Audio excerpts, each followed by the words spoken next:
Red team, go!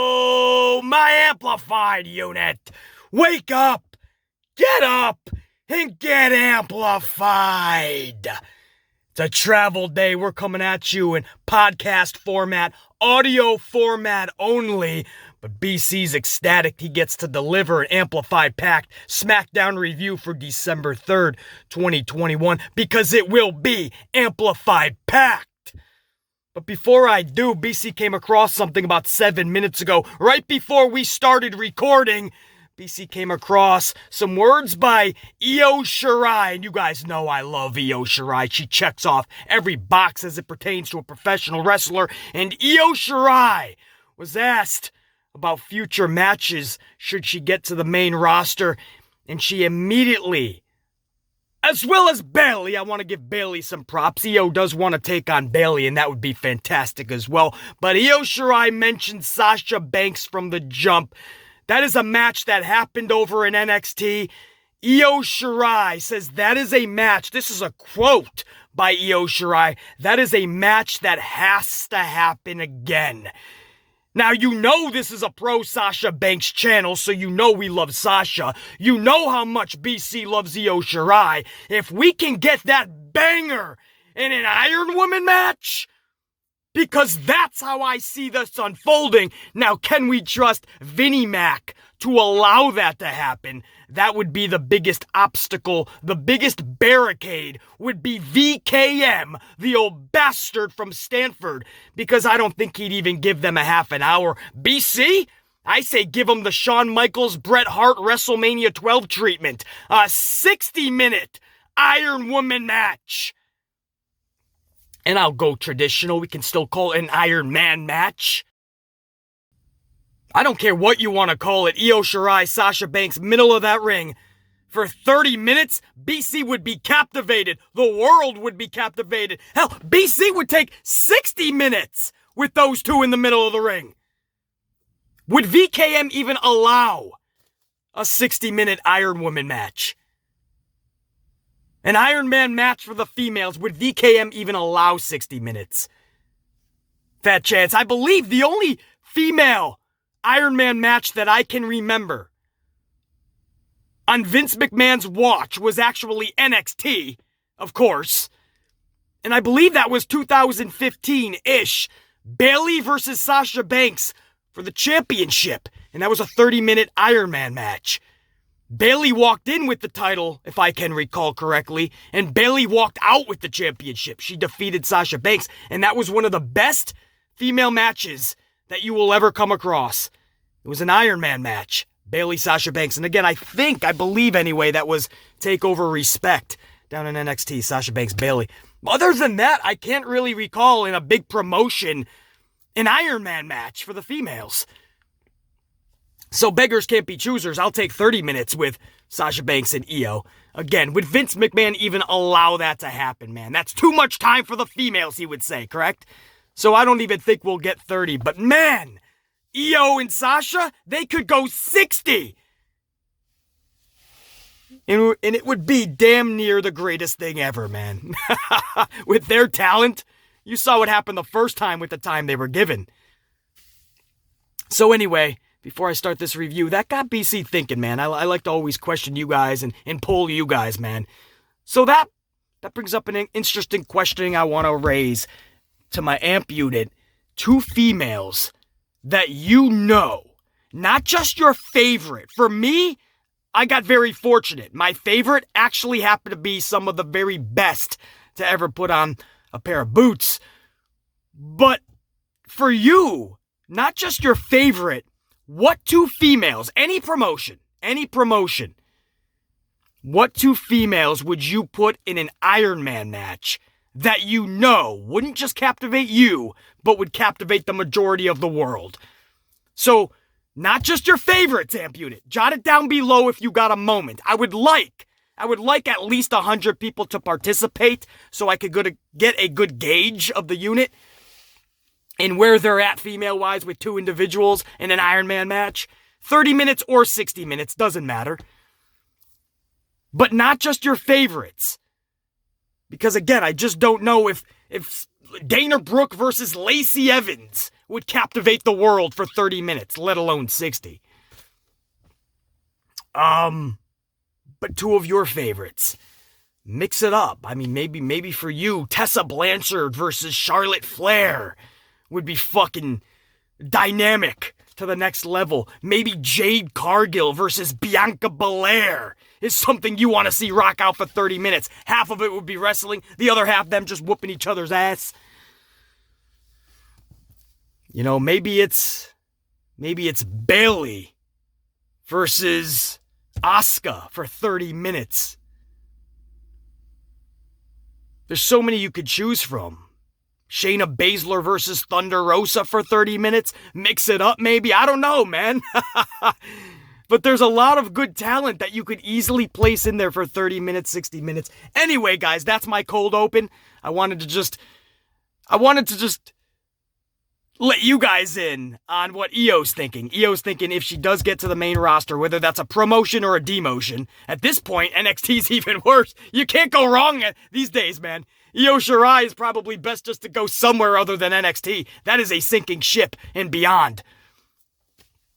But she's already starting to talk about Sasha Banks, man, and that just got BC all revved up. So it got me thinking, what two females, not just your favorite, any promotion, would you put in? You could cross-promote, man. Take a female from this company, put it over here.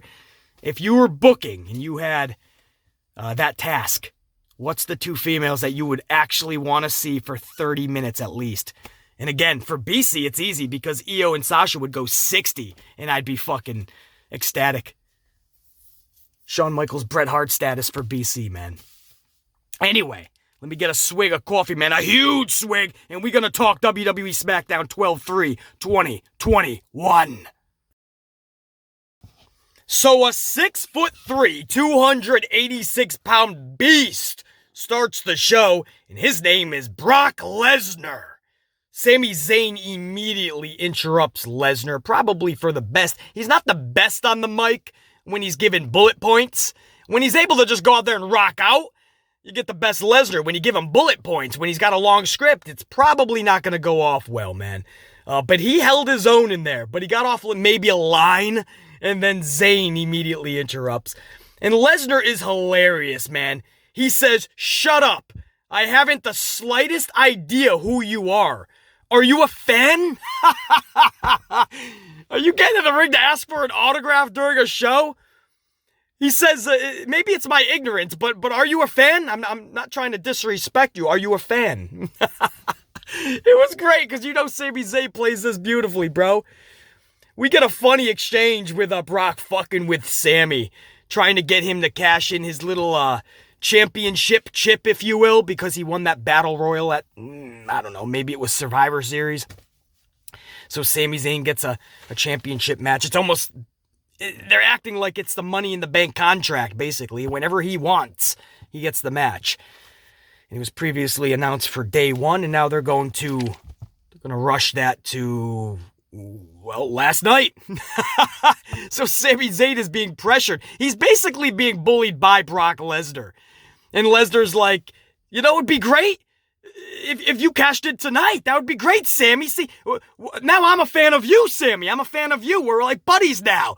And it would be great to watch you cash it tonight. And Sammy's like, no, I don't think that's not a good, no, tonight's a perfect night. No, I just don't think I'm ready. And no, tonight's perfect. And he keeps backing him up until he's against the ropes in the corner.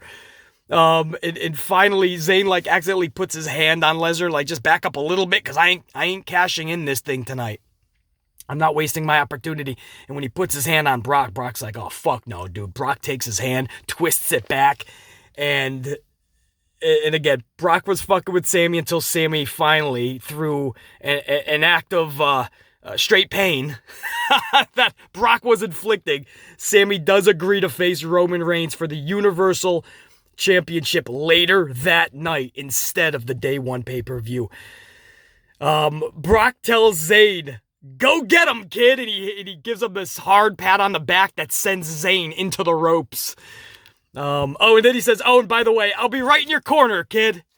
I'll be right there to watch it all. And Zayn's like, at first he's like, oh shit, and then he's like, all right, well maybe maybe he'll help me win this thing. So Sami Zayn just played this off perfectly, man. This was actually, man, I'm going to give WWE some credit here, man. This may come to a shock to many, right? Wow, BC's not shitting on WWE for a minute. But I thought this was actually funny. I thought it was well done. Sami Zayn hit his part out of the park. And Brock Lesnar, man, with that much mic time, when he was able to just to go out there and be himself and just, bully somebody like Sami Zayn, came off beautifully, dude. So a really good opening segment. Yeah, I can't believe I'm saying that, but I'm glad I'm saying that, man. I want these shows to do well. So it was pretty good, and it sets up this championship match now with Brock Lesnar on the horizon, man. Brock Lesnar within an arm's reach of this match. So it added a little bit of intrigue for later. Would it be pulled off correctly or even good? We'll talk about that later. But for the setup for the first segment, man, pretty damn good. We then went into a fucking solid match, on paper anyway, if booked correctly. Sasha Banks versus Shayna Baszler. Yeah, think about that, right?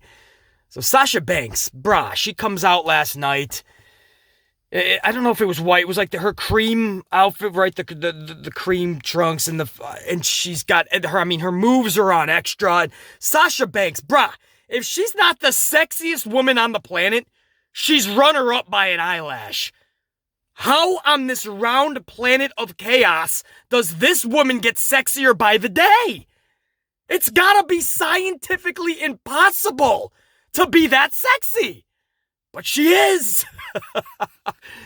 Fuck, bro. And Baszler, how hilarious was it that during her entrance, WWE decides to run a video package on all of her badass moments. Oh, now they want to push Shayna. After 2 years of jobbing out by every roll-up imaginable. What happened, Vince? Was the video package of Baszler getting fruit roll-up 469 times by the entire roster not good enough?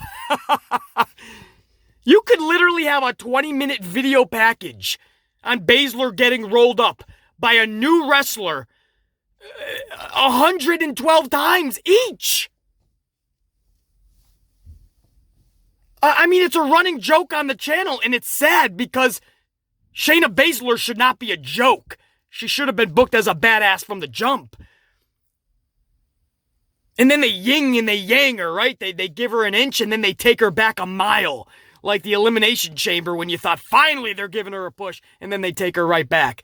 And then she starts breaking people's arms like Dana Brooke and Nia Jax or whoever the fuck it was. Eva Marie, maybe it was. So you're thinking, oh, now they're giving her a push. And even then, it was like we were laughing because it was like it's going to take a lot to get us reinvested into Baszler because they really ruined her. But even with the breaking of the arms, then they took her off TV for a few weeks. When she came back, she was losing again. You remember what Shayna said in that Renee Paquette podcast that Renee has. Shayna was brutally honest. She said, basically, Vince McMahon stripped down my confidence and my self-esteem. He would tell me to change one thing, so I would change it. I would come back. There was a match with Natty that she did, and Vince had him go out there and redo it. It was a taped show, and they had to redo the match because Vince didn't like what she originally did. So they came back, basically everything that Vince had her change the first time before the match even, they ended up going back to that. And when Shayna came back, Vince said, that's what I want to see more of. But it was the original thing that Shayna was doing before the Natty match and all her matches previous. So then he told her so she didn't know what to do anymore. And we hear that all the time from all these wrestlers that it's almost like this company wants to fuck with you so that you know they're in charge. Don't ever think that you're bigger than the company. It's so weird what they did with Shayna, man.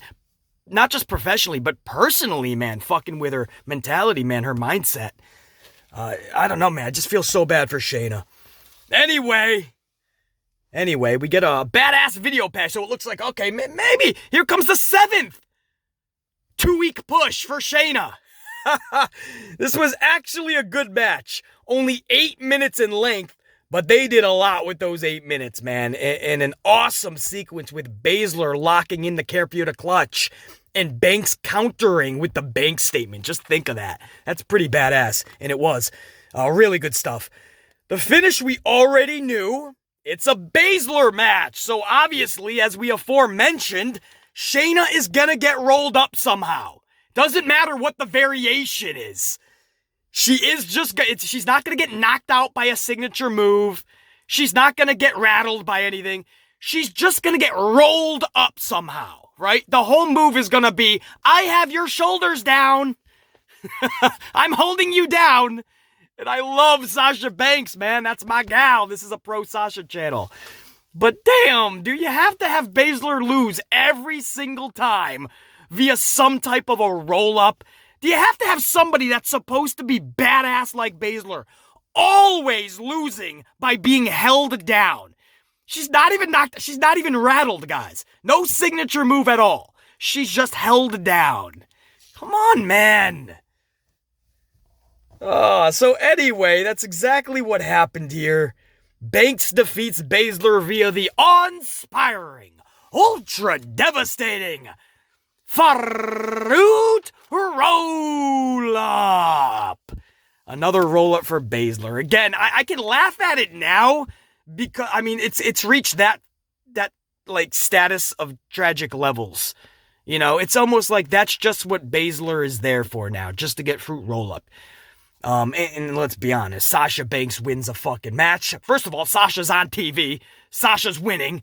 So I'm not going to totally shit on that, obviously. These are things that should be happening. If I had Sasha Banks in a promotion that I'm running, that is my star of stars. She's getting some fucking Roman treatment. Anyway, Baszler collects another roll-up, man. She has more awards than anybody at this point. Now, Natty's up there, too. Natty gets rolled up a lot. Happy Corbin with Happy Talk is up next. Corbin and Moss crack jokes for about 3 minutes straight before Drew McIntyre hits the ramp and points his sword at the ring. For those that don't watch the product, an actual sword, by the way. He's pointing a sword at the ring. Moss and Corbin then get dropped by Jeff Hardy, who hits them both ambush style from behind. And then Drew and Jeff clear the ring. And I couldn't help but think, as much as I love Matt Hardy, what an upgrade for Jeff, right? I mean, you see those two playing to the hard camera and celebrating? And you see Jeff and you see him with this, it's like a fucking younger, fucking bigger, just a more dominant Matt Hardy at this point. I mean, that's an upgrade for Jeff if he ever wants to find a new tag team partner. And I love Matt Hardy, man. You guys know that. But watching Jeff and Drew, I mean, Jeff's probably looking at fucking Drew like, all right, fuck, we get the tag titles again. Jeff Hardy, the best part before I move on, I can't move on without mentioning this. The best part of all of this was Jeff Hardy flossing while wearing Madcap's cap. So the hat that Madcap, his cap, Jeff put that on, and then he started flossing. Now, I want you to understand, if you're an older fan, you probably think he's just doing dental procedures, right? And Dr. Britt Baker's in there, and Jeff is flossing. No, it's a dance move that the kids do, or at least did last year. I think it's so last year to the kids today. But Jeff Hardy was flossing. Flossing! Jeff! I love it, bro. I'm loving this new side of Jeff. Jeff recently just did a Broken Skull session with Steve Austin where it was really awesome, man. And of course, Stone Cold had to put away the drinks. That's obvious because Jeff Hardy, I mean, we know the story. So they replaced it with coffee, which, by the way, it's a good substitute, man. BC used to hit the bottle hardcore when I was younger. A lot of trouble doing that. So now I switched over to a lot more coffee. I can't say I'm in a lot less trouble, but coffee is a good substitute, man. It's a good adult beverage. So he did that with Stone Cold. He's in there flossing in the middle. I mean, Jeff Hardy, man. It looks like he's finally having fun. And I can't say that, man. We have watched Jeff Hardy for decades, many of us anyway. And I honestly believe this is the first time he's having fun, man. Pretty cool to see. The Viking Raiders then lose a match in 2 minutes. I want you to think. I just want you to think about the Viking Raiders. Now think of them losing a match in 2 minutes, and this was to Humberto and Garza. 2 fucking minutes! 2 minutes! And you want to know how Humberto pinned Eric of the Viking Raiders? Well, I'm glad you asked. The Viking Raiders were defeated in 2 minutes via the awe-inspiring, ultra-devastating fruit roll-up. That's right. Another roll-up. That's what this company does best. You know, there was a couple of shows in a row where there was no roll-ups, or at least maybe it was 2 Raws in a row, something like that. Maybe it was a SmackDown Raw combo. But we got no roll-ups. It was pretty cool to see. Maybe they learned their lesson. You can't do a roll-up every fucking show twice, sometimes 3 times in a night. There's been sometimes we've seen 4 or 5 roll-ups in a night. Well, this was your second one already of the night. And it's fucking the Viking Raiders taking a roll-up. It's bad enough you saw Shayna Baszler, who's supposed to be booked like a badass, just getting held down. But now you have the Viking Raiders just being held down. They couldn't kick out of Humberto's fucking devastating roll-up. Fucking Humberto, he had so much weight on Eric. Oh, stop it. And get this, man. They did some silly shit where Rick Boogs appeared on top of the commentary table playing his electric guitar. And Shinsuke was out there too, you know, the IC champion. Wouldn't blame you if you forgot or just didn't know who the damn champion is. He's not booked as a champion. A barista at Starbucks gets more respect than Nakamura. So I don't know what he was doing out there. Maybe it was getting a little stuffy in catering and he had to get out for just a couple minutes. But he joined Rick Boogs out there, who was playing the fucking electric guitar. And I guess that was a distraction? For who? He distracted the faces. Oh, and get this. After the Raiders were defeated, in 2 minutes, they then head to the commentary table where Boogs is still performing his little concert, and the Raiders start jamming out. Fuck the fact that we just lost in Megatron jobber status. Who cares if we look like complete top-notch fools? Screw it. Let's dance. Unreal. BC, you said you just liked Jeff Hardy flossing.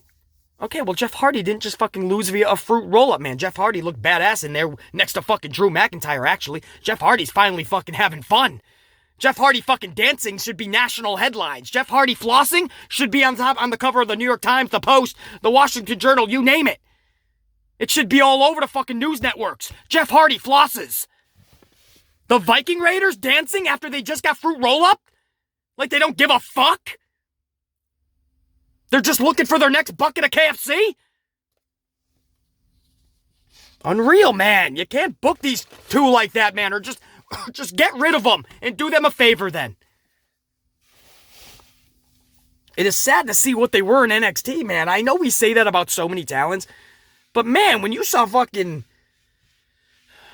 dare I say, War Machine. VKM may have fucking just pissed his pants. You can't call them that, kid. They're not the War Machine. They're Vikings and they're Raiders. You can't make it up, man. Sad to see what happened to them. King Woods is up next versus Jey Uso. That starts hour number 2. How many times can you see that? I love the Usos. They're one of my favorite tag teams. Them and the Briscoe brothers. I tell you guys that all the time. And I love the new gimmick with King Woods. I really do. And what they're doing with Kingston. Kingston actually returned last night to be in the corner of Kofi. King Woods. So Kofi Kingston came back. He was absent for a couple weeks as he and his wife just had, I believe, their 3rd kid. I think it was their 3rd kid, so congrats to them. But I respect all these individuals, I really do, but how many times can we see them in the middle of the ring, man? And the match this one was maybe 3 minutes, I may be being generous, 3 minutes tops, and the Usos were DQ'd. And it was simple, too. I think fucking Jimmy just kind of held the leg of King Woods when he was going up the ropes, and that was it. The ref's just like, that's it. Which should be, but it was so fucking weird. And, that was it. Not that we needed anything else, to be honest, because, again, we've seen them in the ring so many times. This DQ in 3 minutes, tells me that we're just going to get it again. We're probably going to get another fucking tag match between these four. In fact, that's obvious. We're going to get another 612 matches between these four. And I know. BC, at least it's good, man. I know. I could see great wrestling at the local bingo hall, man. At some point, they have to stop resting on these teams just because they don't have anything else.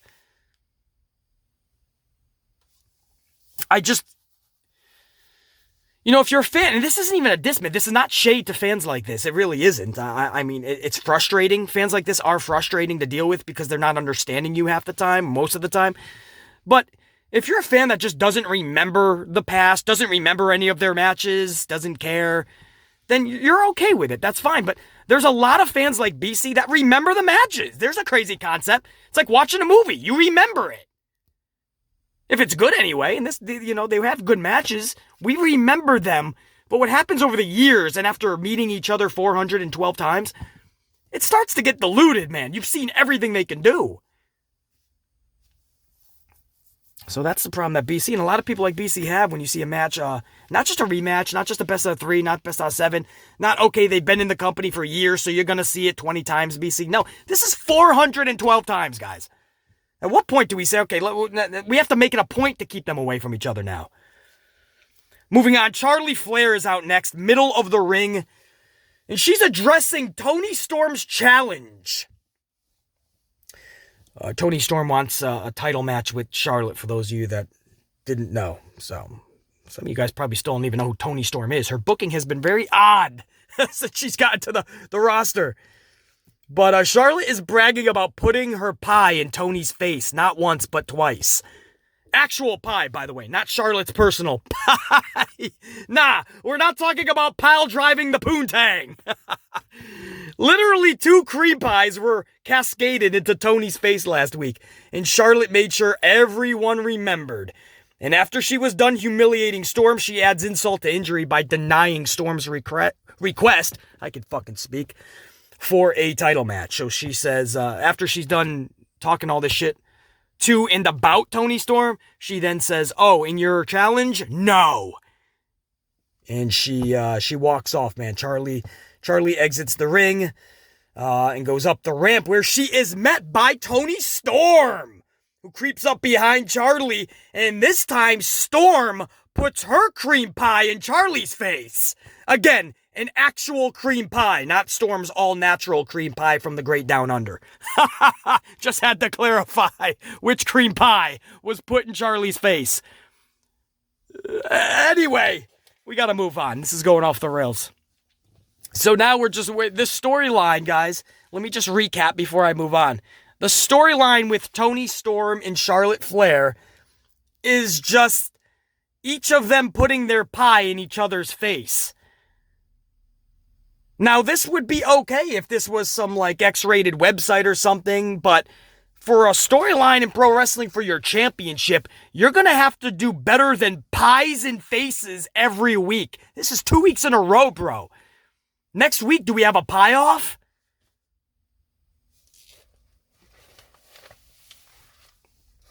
Do we have them in the middle of the ring and who can eat the fucking most pies in a 5-minute period? Is it going to be like a fucking competition?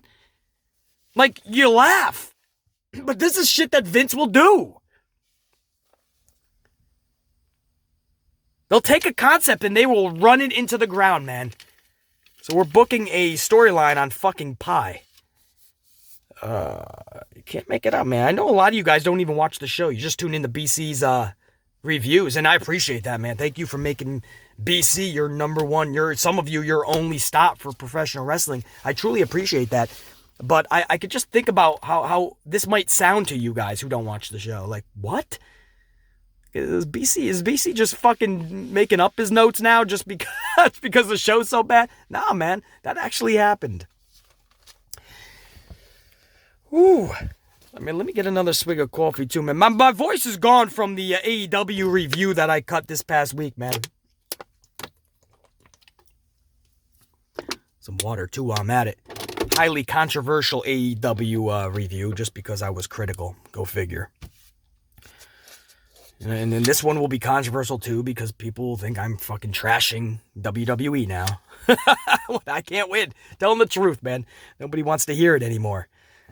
Everybody wants their feelings and emotions coddled.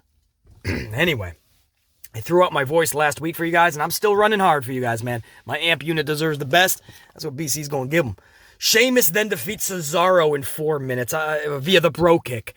I want you guys to think about that, man. Cesaro losing in 4 minutes. I know it's against Sheamus, so it's at least it's a reputable person to drop a match to, but wow, man. 4 minute Cesaro match. You could tell, like, they either ran out of time. Maybe the Brock segment at the beginning went too long. Maybe Charlotte took a minute too long, and before you knew it, they just shedded Cesaro and Sheamus' match. You could tell it was rushed. I think it barely went 4 minutes, by the way. I might be being generous. And the bro kick kind of came out of nowhere. Cesaro's just defeated. And this was completely unnecessary. It did nothing for Sheamus in victory. And it certainly does nothing for Cesaro in defeat. No joke, immediately. And I mean this, guys. BC means immediately after the match. Like maybe 3 seconds after the bell rang. To end the match. Michael Cole says, I want to take you guys back to the start of the night. And we cut to Lesnar and Zayn from the first segment. What the... Bro. Wow, man. I mean, Sheamus wins this match 4 minutes. Cesaro's losing flat on his back, and Michael Cole, and it's not Cole's fault. I mean, it's they had the shed time, and they just packed too much in, and I can't believe it, bro. I was like, whoa, like you have to let this victory breathe a little. It still ain't gonna do much for Sheamus, but let it breathe for a second. Let him get up on the top turnbuckle, talk about the victory a little bit, talk about what might be next for Cesaro, so people know that Cesaro's not just being fucking buried. But immediately after Sheamus wins, they're just like, let's take you back to the start of the night. Well, don't you want to talk about the match for a minute? Oh, fuck, or at least 10 seconds? It was bad, bro. It really was. And then, brah, next up, we had such a good backstage seg with Naomi confronting Sonya Deville. I loved this. Naomi confronting Sonya once more and asking for a one-on-one match with her. Sonya says, sure, this time. Whenever I decide to take this suit off. Until then, if you touch me, not only will you not get your match, but I'll make sure you also don't get a paycheck. Oh, I fucking love that, man. That was fucking awesome, man. Naomi's like, because she knew, Sonya Deville knew that she was going to continue to press her buttons, and now she can't get fucking walloped upside her dome piece. And so Naomi says, you could kind of see, she's like, all right, I won't punch you yet, but so you're telling me, this is what Naomi tells her, so you're telling me I got my match, though. You know, and again, it's whenever she takes her fucking suit off. That could be next week, that could be in 10 years. But Naomi's like, I got my match, you're telling me. And Sonya looks like perturbed because it's basically what she already told her. So Sonya's like, I'm not going to repeat myself. So she gives this like eyes to the back of her dome piece type of look. And Sonya Deville, no joke, Sonya smacks the glow off of Naomi's face with malice. And again, it was beautifully placed because she just said, you can't touch me if you want the match that you've been dreaming about. So the smack was so hard, it sent Naomi like face first into the wall. And she comes back and she takes her fist and she slams her. Her right hand slams her fist into her left hand as if it was Sonya's dome piece, her face.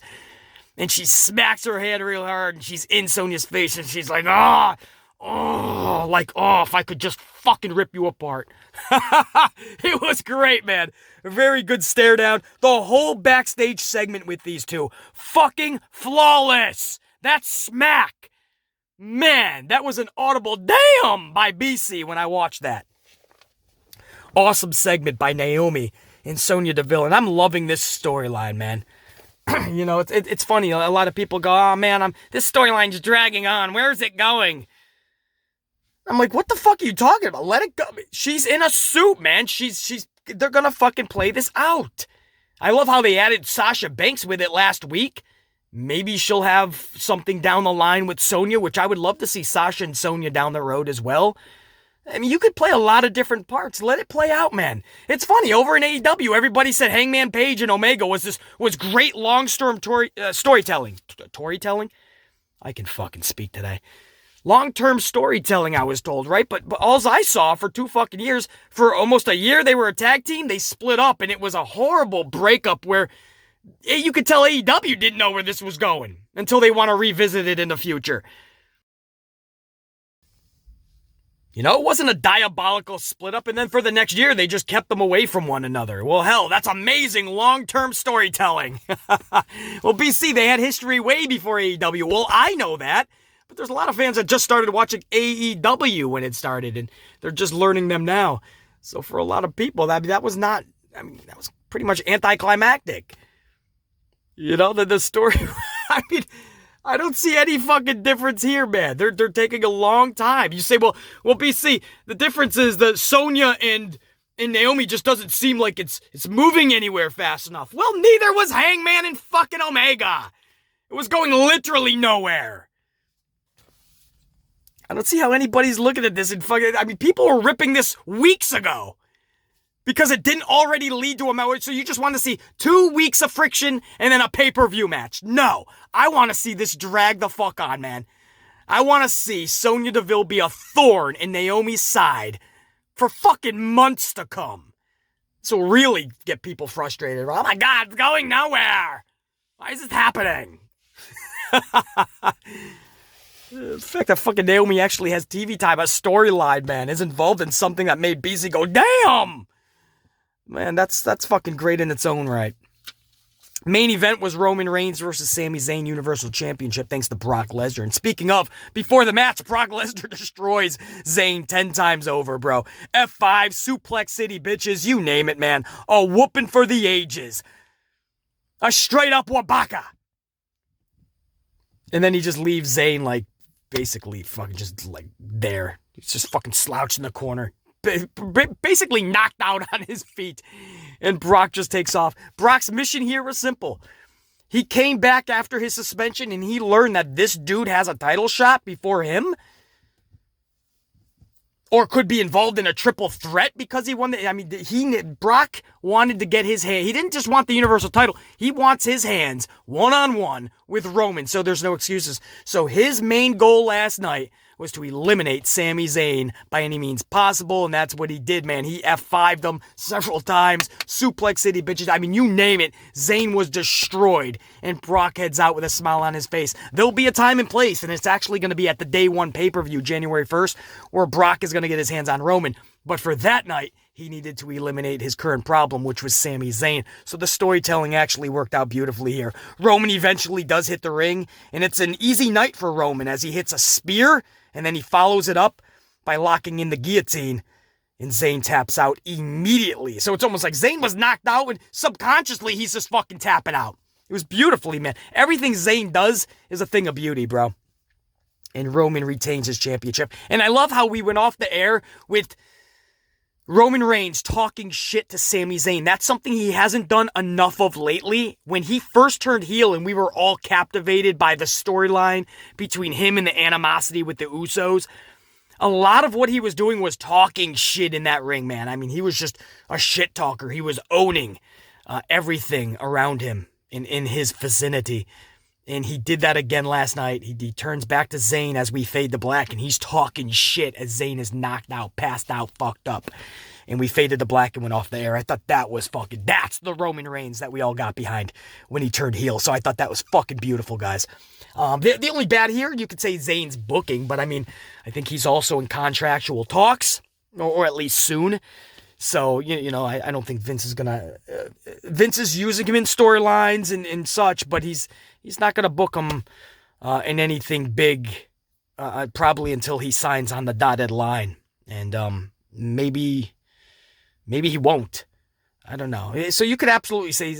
You could say that with a lot of people, right? Like Sami Zayn, it's a broken record. Like, so many people need to be... But the whole roster, basically, if you're not Roman Reigns and maybe one other, I don't even know. Maybe Charlie, she's also the champion all the time. But she did just get a pie in the face. Tony's pie was in her face. But, I don't know. If you're not Roman, you could easily say everyone's being... look at the Viking Raiders last night. Look at Shayna. At least Shayna and Sasha had a good match, but... Shayna's always getting rolled up. Usually it's with 2-minute matches. So again, beggars can't be choosers. We'll take that 8 minutes that she put in there with Sasha. But, I mean, just look at Sasha's, I'm sorry, fucking Baszler's booking most of the time. And you can run down look at Cesaro last night, man, in barely 4 minutes. And then it's like they didn't even care after the match. They were just like, all right, let's get this out of the way. And they just started talking about something else. You can go down the roster, man. So Sami Zayn is just another spoke on the wheel, bro. You know what I mean? I'm not gonna flip out over fucking Sami Zayn. At least Sami Zayn, we all pretty much, not all, but most of us love this dude. I mean, we know how special he is, and he actually does make you laugh, and he does make you believe in the craziness that he's putting out there. You know what I mean? Like, you want to say from the beginning, it's just silly, it's fucking mind-bogglingly stupid, it's pathetic, but that they're giving this to him. But he's taking it, and he's fucking rocking it to the point where it works. You believe that Sami Zayn is this weasel. You believe that Sami Zayn will do anything to achieve whatever fucking he sets forth for himself. And that makes it fun. So it's weird with Sami. We know the booking. It's sad because he deserves better because he's an actual pro wrestler with really great skill level. But he can take all the booking and make it fucking work somehow. So he kind of flies under the radar. And he's always in storylines. And we're kind of talking about him. So he's one of those dudes. It's tricky, you know? With all the complaining that we do because of bad booking, Sami Zayn sometimes, man, because he pulls everything off, we don't get as irate. Maybe we should. But I just felt like Sami Zayn played a beautiful role last night. Sucks that he got fucked up. I totally understand, man. You know, Brock and Roman fucking this dude up. But because of the character that he can make you believe that he is, he's the one of very few. He's one of very few that can easily come next Friday, come right back the very next week, and start the character, get like you just believe that he's gonna go for it again. And give it the college shy. I don't know, man. Sami Zayn is a unique, interesting dynamic on that show or on that roster in that company. Anyway, that was Smackdown, man. For what was this? December 13. No, don't rush it, BC. December 3rd, 2021. So. Day one is they're pumping this up, man. You got some matches that they thought were going to be at WrestleMania, and they're going to do this at day one now, man. It looks like a triple threat: Kevin Owens, Big E, and Seth Rollins in a big title match. I hate schmaz matches, but I don't see how those three individuals wouldn't put on a banger. And then now you have a match that many thought was going to be at Mania because The Rock and Roman is going to be in LA next year's Mania. Or not next year, the year after. How's that? What was that? 2023, LA. That's when Rock and Roman is going to happen. Paul Heyman pretty much confirmed that in one of his latest interviews that he did. But so that led everyone to believe that this was going to drag out and we're going to get Lesnar and Roman for the 94th time at Mania. They're going to rush that, man. They're really going to pump up this day one. I'm glad for one thing, man. With the pay-per-views that we've been seeing, like Extreme Rules and shit, where the card isn't even filled out and the show is about to go on the air, and that just tells us all, like, there's no care, there's no effort, they don't even give a fuck about the pay-per-views anymore. That's the one thing where BC likes that like, they're making these matches ahead of time. And there's some big matches.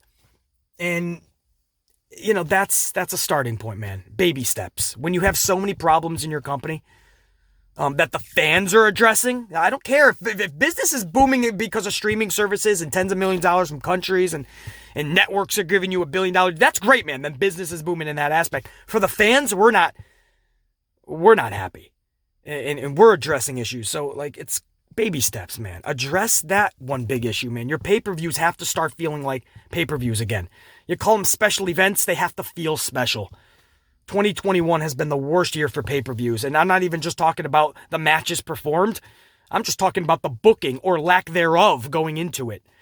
So day one, man, it's good that they're finally, like, they're putting stock into it. Baby steps, man. I'm B motherfucking C, the Amplified Man. Thanks for joining me for this review. Audio format only, podcast format, but still amplified to the core. We'll do this again next week with a lot more content to come. I would like to fit in a live stream at some point. Haven't done that in several days, so I would like to hit you guys with a stream next week as well. And yeah, a lot of content as we end 2021. So think, be, live, amped always. Thank you for everybody that participated earlier, if you did, with telling me your 2 females that you would put in an Iron Man match. Who do you think could go 30 minutes, maybe even 60 minutes for females? And you could cross-promote too, man. Take somebody from AEW, put them against somebody from WWE. But 2 females. For me, Io Shirai, Sasha Banks, 60 minutes. Fuck yeah. I think they'd make it work, man. No doubt. I know they would. But thanks for everyone that participated there, man. Thank you for everyone that smashed that up, man. I know. With the fucking dislike being gone, everybody doesn't even care anymore to smash the up. But it still makes BC happy. I mean, I'm losing my voice. I'm fucking screaming. Putting in the work for you guys, man. A little like would be nice. Thank you. People are just giving up because they took away the dislike, so everyone's like, who cares anymore? But BC greatly appreciates that, man. Good to know somebody fucking cares. Much love, guys. We'll do it again next week. Thank you, man. What a review, man. I had a lot of fun. Hopefully you guys did too, man. Hopefully you guys were entertained. Probably more than the show, from what you guys tell me. But until next time, man, we'll check you later. Check you. Salute.